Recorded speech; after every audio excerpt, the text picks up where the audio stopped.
Jack Black was recently seen at President Joe Biden's fundraiser. Mr. President, you're welcome. And after President Donald Trump narrowly escaped with his life, as seen here in this YouTube-safe Japanese anime, back in Australia, Black and his band Tenacious D showed their true colors on stage. Make a wish, Canada. Don't miss Trump next time. So immediately after, an Australian senator moved to deport the group, calling them disgusting, filthy, and evil, also asking that their visas be revoked as well. So Black took to Instagram to state that he would never condone or encourage political violence in any form, but will not only cancel the rest of their tour, but are also pausing the band entirely. Which is odd, because this doesn't quite look like not condoning or encouraging. Don't miss Trump next time.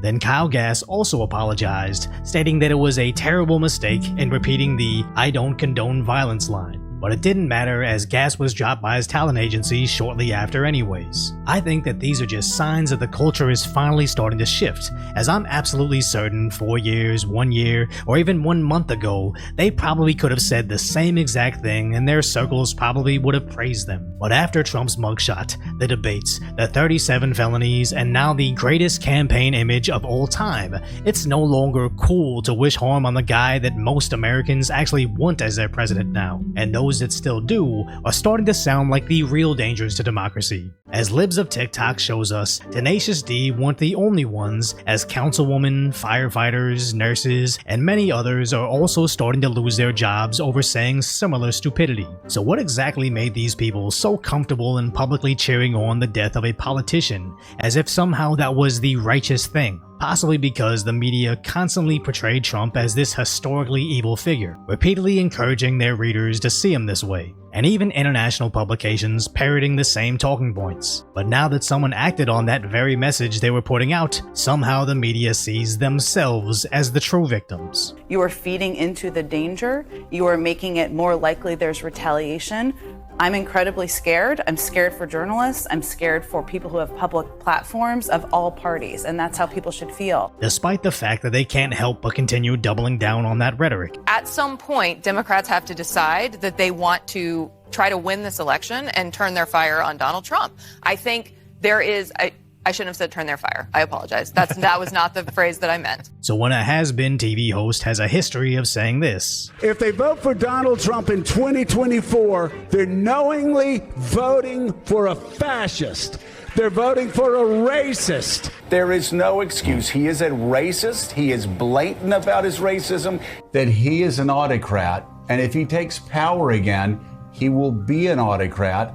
And this worshiping of Hitler's power. After the attempt on Trump, the network knew they had to pull his show the day after, to which he was very upset over. And let me just say, next time we're told there's going to be a news feed replacing us, we will be in our chairs. We'll be sitting here. Yeah, and the news feed will be us, or they can get somebody else to host the show. And imagine being that angry over the fact that you can't repeat those same Orange Man evil talking points that even if your hyper-left news outlet said, this is not the time for that. And their response is, if I can't sit here and radicalize people against him, then I don't even want to do this job anymore. And again, where does this mentality come from? Because I honestly doubt these dinosaur news people actually think for themselves, as nobody gets their own show on MSDNC of all places for being an independent thinker. You get it for being a lifelong pawn. And I honestly think it comes from Biden himself, or again, whoever is writing Biden's tweets and teleprompter, as even after the attempt on Trump, they still can't help but repeat the same rhetoric. The view is that Trump and the MAGA Republican agenda is a threat to democracy. So how do you get that message across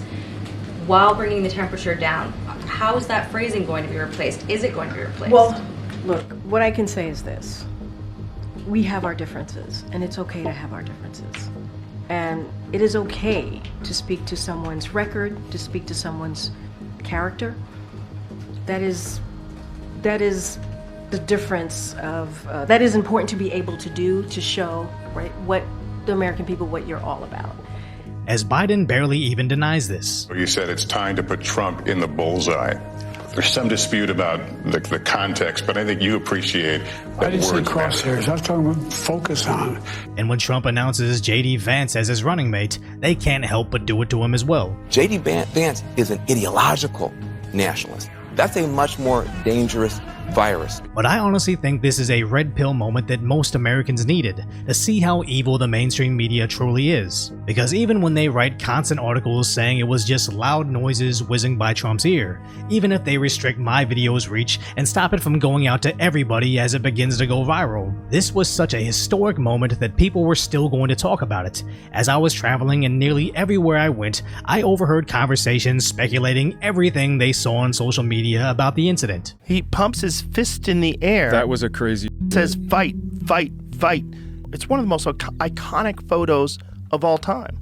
And then the media cried about Elon Musk and X shaping the narrative. I'm sorry, people seeing what went down for themselves isn't shaping the narrative, the truth is. The corporate media is just upset that they no longer control the flow of information, and the more the commoners start to question their version of reality, the more desperate they will become. And in turn, the more powerful President Trump will be. Ironically, making the media responsible for this new wave of MAGA support. So if you appreciate my genuine efforts to bring you what's really going on in the world, hopefully I've earned your subscription, then go check out the video on what the heck is actually happening to Biden and why he looks entirely different in the same day.